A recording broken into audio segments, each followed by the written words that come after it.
என்னது அவ்வளோ ஈஸியாவா? இவ்வளோ ஈஸி. கால் பண்ணு, இடத்த சொல்லு, நம்ம வீட்டு ஆளுங்க நம்மள எப்படி பார்த்துப்பாங்க அப்படி பார்த்துப்பாங்க. போலாமா? இப்படிங்கிறக்குள்ள ஒரு செம ஜிடி ஹாலிடேக்கு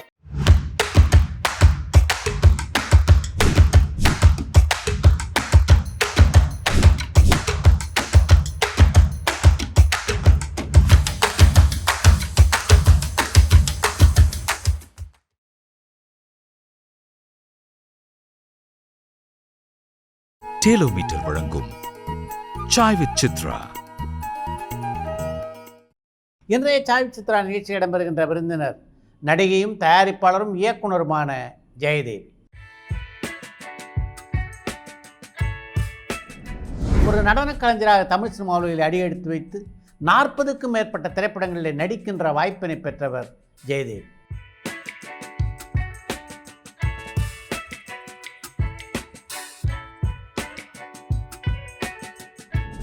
இவரை ஒரு நடிகை என்ற வட்டத்துக்குள்ளே அடக்கிவிட முடியாது.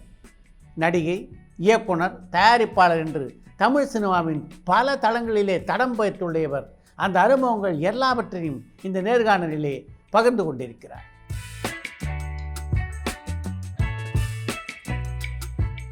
டேலோமீட்டர் வழங்கும் சாய் வித் சித்ரா. வணக்கம். வணக்கம்.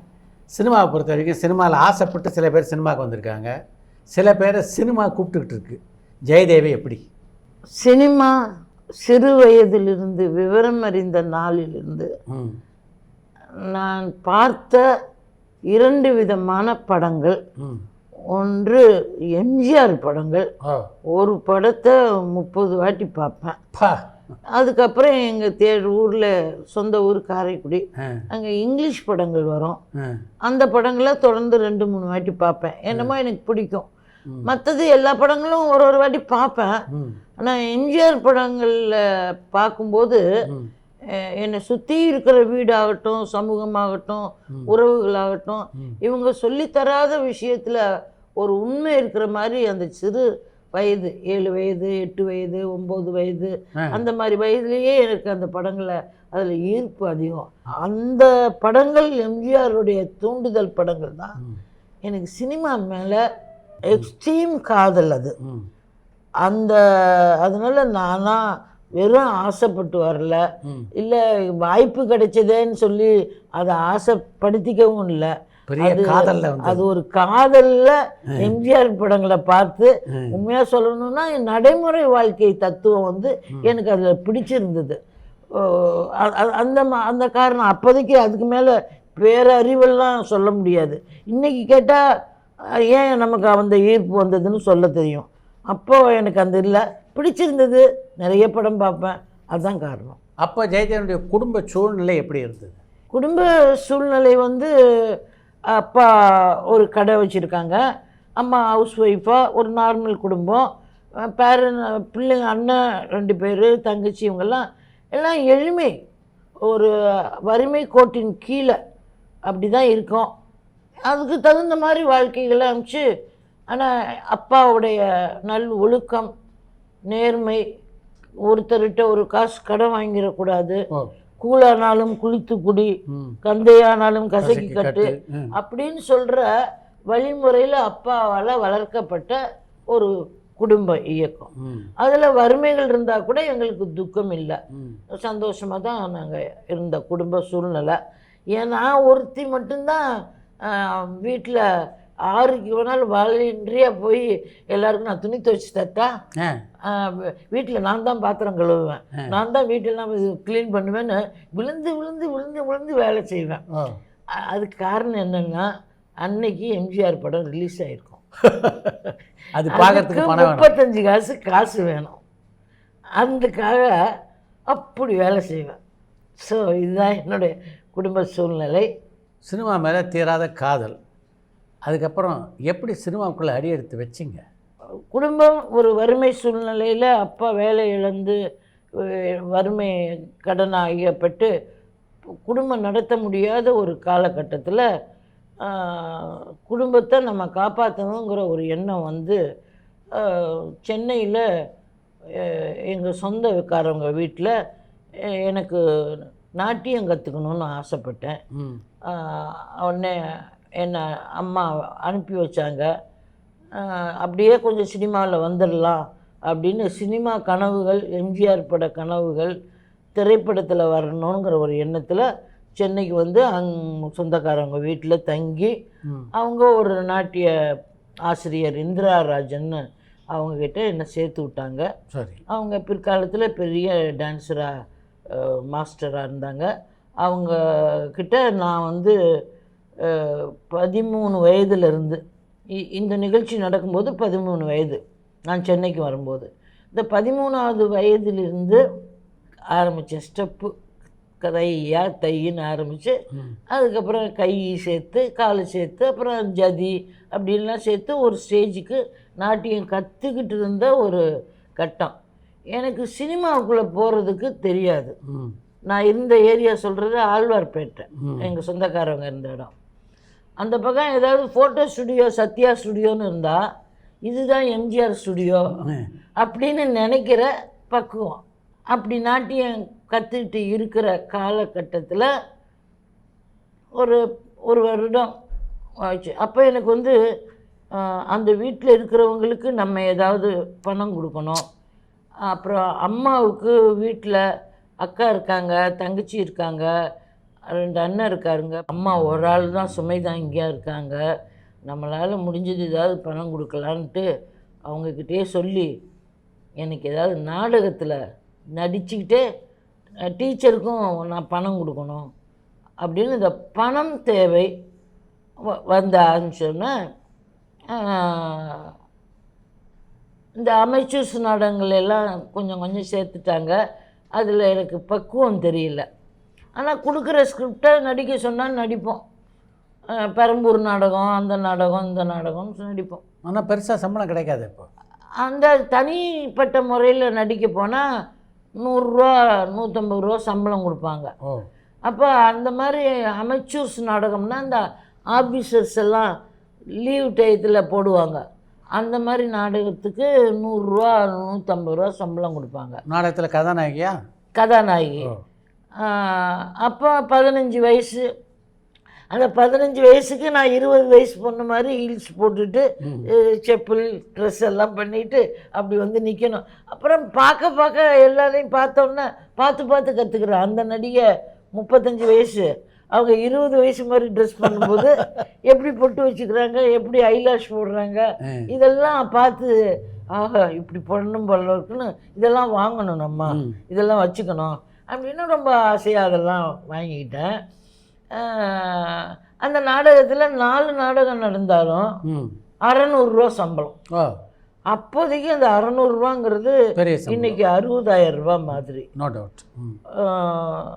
அந்த 600 ரூபாயில் நான் தங்கியிருந்த வீட்டுக்கு 200 ரூபா கொடுத்துட்டு அம்மாவுக்கு 200 ரூபா ஊருக்கு அனுப்பிட்டு மீதி 200 ரூபாயில் நாடகத்துக்கு போகிறோம். ரிஹர்சல்னால் ஒரு நல்ல ட்ரெஸ் போட்டுக்கணும், ஒரு நல்ல ஜாக்கெட் தைச்சிக்கணும், ஒரு செருப்பு வாங்கிக்கணும் அப்படின்னு ஒரு 200 ரூபாய் எனக்காக வச்சுப்பேன். அந்த நேரத்தில் மனோகர் நாடகம் மிகப்பெரிய நாடக கம்பெனி. ஆமாம், பெரிய வரவேற்பை பெற்றுக் கொண்டிருந்த நாடகம். ஆமாம். இந்திரஜித், ராவணேஸ்வரன், இந்த மாதிரி பல நாடகங்கள். அவர் நாடகத்தில் ஸ்கிரிப்டே இவ்வளோ பெருசு. அந்த ஸ்கிரிப்டு படிக்கணுன்னா நான் என்னை வந்து நாடகத்தில் கேட்டாங்க. நான் போனேன். போய் என்னை செலக்ட் பண்ணிட்டாங்க. என்ன சொன்னாங்க, வேறு எங்கேயும் நாடகத்தில் நடிக்கக்கூடாது, நாங்கள் ஒரு நாடகத்துக்கு 8 ரூபா சம்பளம் தருவோம். 8 ரூபா ஒரு நாடகத்துக்கு. ஆனால் 30 நாள் இருக்கும். சில நாள் சண்டேயில் காலையிலேயும் இருக்கும். ஒரே நாளில் 2 நாடகம் இருக்கும். சனிக்கிழமை சம்பளம். டி நகரில் ஆஃபீஸ் இருக்குது. சம்மதமானாங்க. நான் கொஞ்சம் யோசித்து பார்க்கும்போது அங்கே அந்த நாடக எழுத்தாளர் பழனிசாமின்னு பழனிசாமி, ஆமாம், அவர் ரொம்ப நல்ல தன்மையோட இலக்கிய கருத்து உள்ளவர். என்னை கூப்பிட்டு உட்கார வச்சு, ப்ரைவேட்டில் 100 ரூபா வரலாம், இது ஒரு பல்கலைக்கழகம் மாதிரி, இந்த மனோகர் நாடகத்தை ஒன்றுலேயும் இதிகாசம் புராணம் அதை வச்சு தான் எல்லாமே சயின்ஸு பிறக்குது, எல்லாம் பிறக்குது. இதனால் வல்லினம், மெல்லினம், தமிழ் இதெல்லாமே நல்லா வளர்ச்சி அடைய வாய்ப்பு இருக்குது. நான் ஏதாவது குறை இருந்தால் சொல்லித்தர்றேன், நீங்கள் அக்செப்ட் பண்ணிடுமா அப்படின்னு சொன்னார். அவங்க சொன்னோன்னே எனக்கு அது பிடிச்சிருந்தது, சொல்லிட்டேன். அப்புறம் ஒரு 10 நாள் நாடக ரிஹர்சல் வைப்பார். வச்சாங்க. நான் மனோகர் நாடகம் ட்ரூப்பில் சேர்ந்துட்டேன். ஒரு நாளைக்கு ராவணன் நாடகமாக இருந்தால் சீத்தையாக இருப்பேன், விஸ்வாமித்திரராக இருந்தால் மேனகையாக இருப்பேன், அந்த குழந்தைய பெற்றுட்டு சொல்கிறது அந்த இதுவாக இருப்பேன். இப்படி எல்லா நாடகங்களையும் மெயினான விஷயத்த அந்த பாடம் பண்ணுற ஒரு மாதம் அந்த பாடம். அவர் என்ன சொல்கிறாரு, உங்கள் கதாபாத்திரம் மட்டும் நீங்கள் பாடம் பண்ணக்கூடாது, அனைத்து கதாபாத்திரத்தையும் முழு ஸ்கிரிப்டையும் பாடம் பண்ணணும். அப்போ தான் ஒருத்தர் இல்லைன்னா ஒருத்தர் மாற்றிக்க முடியும். அது மட்டும் இல்லை, ஆண்கள் கதாபாத்திரத்தையும் நீங்கள் பாடம் பண்ணுற கருத்து என்னென்னா, இந்த நாடகத்தோடைய உள்ள அர்த்தம் என்னன்னு தெரிஞ்சு நீங்கள் நடிக்கணும். அப்படிங்கிறதுனால நான் பாடம் பண்ணி அவர் பழனிசாமி விட்டு மொத்தம் கேளுங்க டைலாகோட கண்ணை மூடிட்டு சொல்லுவேன். கண்ணை மூடிட்டு புக்கு இல்லாமல் இந்த சீன் இப்படி வந்துச்சு, இங்கே டைலாக் இருந்துச்சுன்னு சொல்லுவேன். அப்படி தான் செலக்ட் பண்ணுவாங்க. நாடகம் நல்லா தொடர்ந்து நடந்துட்டு இருந்துச்சு. ஒரு 2 வருஷம் 3 வருஷம் அந்த நாடக கம்பெனி, அது ஒரு கம்பெனி வேலை மாதிரி. காலையில் இருந்தால் போவோம், இல்லைன்னா நல்லா தூங்கி ரெஸ்ட் எடுத்துகிட்டு மற்ற வேலைகளை பார்த்துட்டு ஈவினிங் ட்ராமா போயிட்டு வாரம் சனிக்கிழமை போய் சம்பளம் வாங்கி அந்த சம்பளத்தை நம்பி ஒரு வாரம் இந்த தங்கியிருக்க வீட்டுக்கு கொடுப்பேன். ஒரு வார சம்பளம் 2 வார சம்பளம் ஊருக்கு அனுப்புவேன். 4வது வார சம்பளம் எனக்கு தேவைக்கு வச்சுப்பேன். அது சில நேரத்தில் 2 நாடகம் நடக்கும்போது கொஞ்சம் காசு ஃப்ரீயாக இருக்கும். இது பாம்பே, கல்கட்டா, அவர் 4 லாரி 5 லாரியில் சாமான் போகும். நாங்கள் இங்கேருந்து ட்ரெயினில் பாம்பேயில் போனால் சண்முகானந்த சபா இதெல்லாம் போனால் எங்களுக்கு லாங்குவேஜ் தெரியாது, அங்கெல்லாம் எப்படி அந்த யூனிட்டாக இருக்கும். எனக்கு புதுமையான அனுபவம். இது மனோகர் நாடகத்தில் எனக்கு கிடைச்ச அனுபவம். மனோகர் நாடகம் ஜெயதேவி ஒரு நடிகையாக எந்த அளவு மெருகேற்றுச்சு? என்ன ஒரு தமிழ் பெண், நான் ஒரு திராவிட பெண், தமிழ் பெண். அந்த தமிழ் பெண்ணுடைய படிப்பு கம்மியாக இருந்தாலும் தமிழை உச்சரித்து தமிழ் ஞானத்தை, தமிழ் மொழியை அந்த நாடகத்தின் மூலமாக முனிவர்கள், சித்தர்கள் இவங்களை பற்றியெல்லாம் தெரிஞ்சுக்கிற மிகப்பெரிய ஒரு விஷயமாகவும், கதாபாத்திரங்கள் மனிதர்கள் இத்தனை பேர் வாழ்ந்திருக்காங்க, அதை ஒட்டி தான் இன்றைக்கி உலகம் போகுதுங்கிறதையும் அறிவியல் ரீதியாக, சயின்ஸ் ரீதியாக ஒரு பல்கலைக்கழகமாக நான் அங்கேருந்து புடம்போட்ட ஒரு தங்கமாக வெளியே வந்தேன். ஏன்னா எனக்கும் ஒரு 16 வயதுக்கிட்ட வந்துருச்சு அந்த நாடகங்களில் நடித்து. அந்த நேரத்தில் இந்த அமெச்சூர்ஸ் நாடகங்கள் பணம் பற்ற மாட்டேங்குது கொடுக்க. அப்போ விசு ட்ராமா போட்டுட்ருக்காரு, மௌலி ட்ராமா போட்டுட்ருக்காரு. இவங்க எல்லோரும் வீட்டில் படையெடுக்கிறாங்க, நீங்கள் நல்லா நடிக்கிறீங்க, மனோகர் ட்ராமாவில் உங்களுக்கு சம்பளம் கம்மி தானே, நீங்கள் நம்ம நாடகத்தில் நடுங்க. இப்போ சம்பளம் ஒருத்தரும் 200 ரூபா தர்றேன் ஒரு நாடகத்துக்குன்னாங்க. எத்தனை நாள் நடக்கும் உங்கள் நாடகம்னு? மாதம் 10 நாள் குறைஞ்சது நடக்கும். இப்போ 2000 ரூபா கணக்கு வருது. நான் மௌலிகிட்ட கேட்டேன், 2000 ரூபா வருது, மேலே வேணாலும் நாங்கள் 250 ரூபாய் உங்களுக்கு போட்டு தர்றோம் அப்படின்னு. சம்பளத்தை பற்றி கவலைப்படாதீங்க, எங்கள் நாடகத்தில் நடிங்கன்னா. அப்போ நான் மனோகர் சார்கிட்ட சொல்லிவிட்டு, சார் வாழ்க்கையில் கொஞ்சம் பண பிரச்சனைகள் இருக்குது, 2வது எனக்கு சினிமாவுக்குள்ளே போகணுன்ற பாதைகளை தேடிக்கிட்டு இருக்கேன், அதுக்கு கொஞ்சம் பணம் தேவைப்படுது, நான் அமைச்சூர் நாடகத்தில் இவங்க நாடகத்தில் நடிக்கிறேன் சார், நான் ஏன்னா இந்த பாடம் பண்ணுறதுக்கு உங்களுக்கு வேறு ஆர்டிஸ்ட் வேணும், முன்கூட்டியே சொல்கிறேன்னு சொல்லி அவர் 1 மாதம் டைம் நாடகத்தில் முடிச்சுட்டு தான் போகணுன்னாரு. அதனால் 1 மாதம் வரைக்கும் அவர் நாடகத்தில் நான் நடித்து வேறு பெண்ணை தயார் பண்ணுற வரைக்கும் நான் இருந்து கொடுத்துட்டு வெளியே வந்தேன். மனோருடைய நாடகக்குழு ரொம்ப கட்டுப்பாடான நாடகக்குழு இல்லை? ரொம்ப, அதாவது ஒழுக்கம், கரெக்டு நேரத்துக்கு வரணும், ஏனோ தானோ தான் தோன்றித்தனம் அப்படிலாம் இல்லை. அந்த நேரம் அவருக்கு கொடுக்கப்பட்ட அந்த 3 மணி நேரம் 4 மணி நேரத்தில் மேக்கப் போட்டிருக்கணும், இந்த சீன் கரெக்டாக வரணும். இன்னும் என்னென்னா இப்போ மேனகாவாக நடிக்கிறேன், விஸ்வாமித்திரராக மனோகர் நடிக்கிறாரு. அந்த அந்த ஒரு பர்டிகுலர் இடம் வரும்போது மட்டும் ஃபோட்டோகிராஃபர்கிட்ட சொல்லி ஸ்டில் எடுக்க சொல்லுவார். அதாவது என்னென்னா சுவாமி இந்த குழந்தைய அவர் அவாய்ட் பண்ணும்போது மேனகா வந்து ஒரு காலை இப்படி வச்சுட்டு, சுவாமி இந்த குழந்தைய பாருங்கள், அந்த குழந்தையோடு அப்படி காட்டணும். அப்போ அவர் அப்படி நான் பார்க்க மாட்டேன்னு சொல்லணும். நான் அப்படி நிற்கிறதும் இது வந்து சாகுந்தலம் இருந்து ரவிவர்மா ஓவியத்தில் எடுக்கப்பட்ட அந்த ஸ்டில்லை போல் இருக்கணும், எடுப்பார். அதை எடுத்து டெய்லி நாடகம் முடிஞ்சோன்னே பார்ப்பார், அந்த கை கரெக்டாக வந்ததா இல்லை கொஞ்சம் இறங்குச்சான்னு. அப்படி இறங்குச்சுன்னா ₹1 கம்மி பண்ணிடுவாங்க. அதனால ரொம்ப நான் பயிற்சி பண்ணுறதே இதுக்காக பண்ணுவேன். இதில் என்ன ஒரு பெரிய சிரமம்னா, ஒரு நாளைக்கு ஒரு குழந்தை கொஞ்சம் லைட் வெயிட்டாக வரும். அடுத்த ட்ராமாவில் வரும்போது விஸ்வாமித்திரர் போகும்போது ஒன்று கனமாக இருக்கும். அந்த நேரத்தில் தானே வாங்கும்போது கொஞ்சம் வெயிட்டாக இருக்கேன்னு கொஞ்சம் இதாகிட்டா அன்றைக்கி ₹1 போச்சு. அதை மனதில் திடத்தை வளவரைச்சிக்கிட்டு அந்த கைக்கு பலம் கொடுத்து அது அந்த போஸை விட்டு அப்படி நம்ம நகரக்கூடாதுன்னு அது நான் டான்ஸ் கற்றுக்கிட்டதுனால எனக்கு அது கொஞ்சம் உதவியாக இருந்தது. அந்த மாதிரி வசனங்கள் விட்டாலும் ₹1 கட் பண்ணிடுவார். அவருக்கு அந்த ₹1 பரிசுக்காக பண்ணலை. நீங்கள் திருந்தணும், கரெக்டாக பண்ணணும். அந்த நடிகர்கள் இந்த யூனிட்டில் இருக்காங்கன்னா அது அந்த நடிப்புடைய டெடிகேஷன் எவ்வளோ பெரிய கிரேட்னஸ்ங்கிறத பயிற்சி கொடுக்கறதுக்காக சரியான வாத்தியார் அப்படின்னு தோணுச்சு. சம்பளம்லாம் கரெக்டாக கொடுத்துருவார், ஒழுக்கமாக இது பண்ணுவார். அவங்களுடைய இது ஒரு ஸ்ட்ரிக்டாக இருந்தாலும் அந்த தேவையான ஸ்ட்ரிக்ட்டு. பிறருடைய பர்சனல் வாழ்க்கையிலலாம் அவர் தலையிட மாட்டார், ஸ்ட்ரிக்ட்டு கிடையாது. அவருடைய தொழிலுக்கு அவருடைய நாடகத்துக்கு தன்னுடைய டீம் ஒர்க்கு இப்படி தான் இருக்கணும் அப்படிங்கிறதுல அவர் வந்து இருந்தார். அது உண்மையாகவே எனக்கு பெரிய பயிற்சி. அப்புறம் சொல்லிட்டு வந்தேன். அப்புறம் மௌலி நாடகங்கள், ஒரு புல்லாங்குழல் அடுப்பூதிகிறது, இப்படி நிறைய நாடகங்கள் அப்படி போட்டார். அந்த நாடகங்கள் வெளியூர்லலாம் போக வர அது மாதம் அதில் ஒரு 2500 3000 கிடைக்கும்.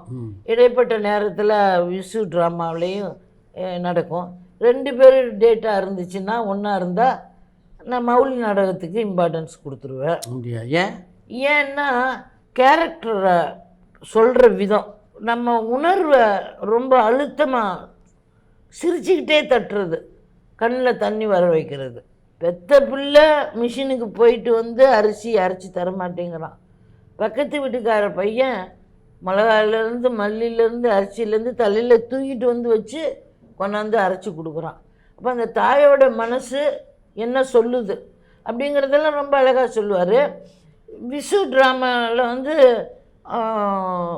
சென்டிமெண்ட்டு கொஞ்சம் கம்மி, சட்டம் இப்படி தான் அப்படின்னா அப்படி தான் இருக்கணும் அப்படிங்கிற ஒரு தன்மை இருக்கும், நல்லா இருக்கும்.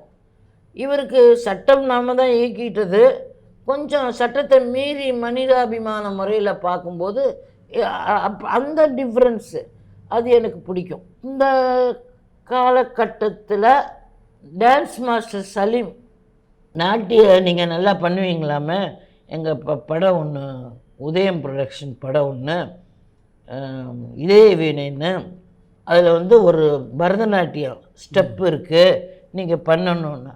பரதநாட்டியம்னா எனக்கு வரும் சார், ஆனால் சினிமா ஸ்டெப்பு தெரியாதுன்னு. அது பரவாயில்ல, நான் அட்ஜஸ்ட் பண்ணிடுறேன்னு சொன்னார். யார் சார் நடிக்கிறாங்கன்னு சொன்னேன். எம்ஜிஆர் நடிக்கிறாருன்னாங்க.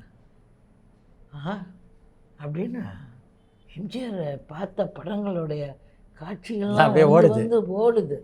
அவர் என்னை பார்த்தாருன்னா, அன்பே கண்ணே என் குழந்தையே என் மேலே இவ்வளோ பிரியம் வச்சுருக்கியே அப்படின்னு கண்டுபிடிச்சிருவார்.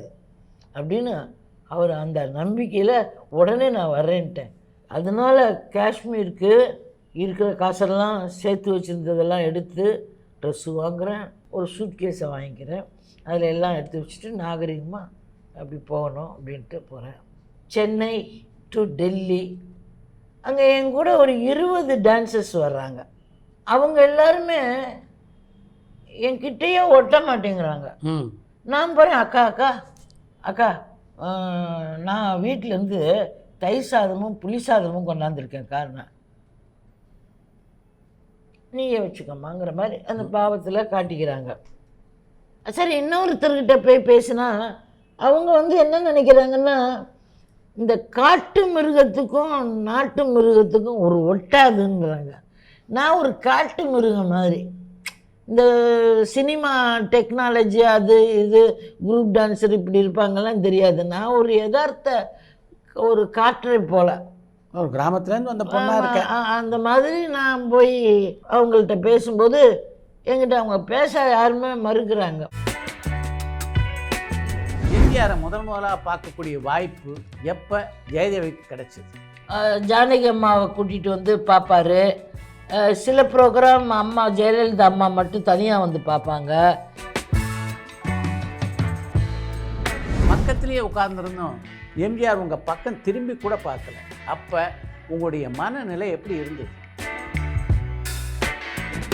காஷ்மீரில் நீங்கள் இருந்தபோது ஒரு நாள் கூட உங்களை திரும்பி பார்க்காத எம்ஜிஆர் உங்களுக்கு பல உதவிகள் அதுக்கு பின்னாடி செய்திருக்கார். அதுக்கு என்ன காரணம்னு எம்ஜிஆரை பார்த்தபோது எப்போது கேட்டிருக்கீங்களா? விவரம் தெரியாத ஒரு பெண் கலை மேலே ஆசைப்பட்டு வந்த பெண்ணுக்கு நம்மளால் செய்ய வேண்டிய இயல்பான பரபரப்பான சினிமா செய்திகள், நட்சத்திரங்களின் பேட்டிகள், சினிமா வரலாறு ஆகியவற்றை பார்க்கவும் படிக்கவும் உங்களுக்கான இணையதளம் tourantalkies.co.